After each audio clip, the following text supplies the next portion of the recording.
Hey guys, welcome back to our channel. In this tech tutorial video, we're going to show you really quickly how you can export your ClickUp workspace, for example, to open it as a CSV file via Excel. It is very simple, guys. So let us guide you through this. Head over to ClickUp, log into your account, and basically what you will need to do is click on your profile icon in the top right corner to access your account settings here by clicking on settings.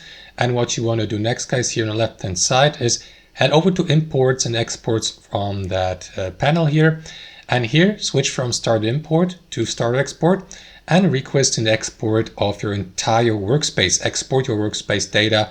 There you have it. For example, you may do that and open your workspace afterwards in CSV format via Excel. So let me do that really quickly and click on start export. And that may or may not take a moment depending on the workspace size. And once that's done, guys, you'll be given the opportunity to download your export as a CSV and open it via Excel on your device. And that's how it works. Hope you enjoyed this video, got some value from it, and we'll catch you later.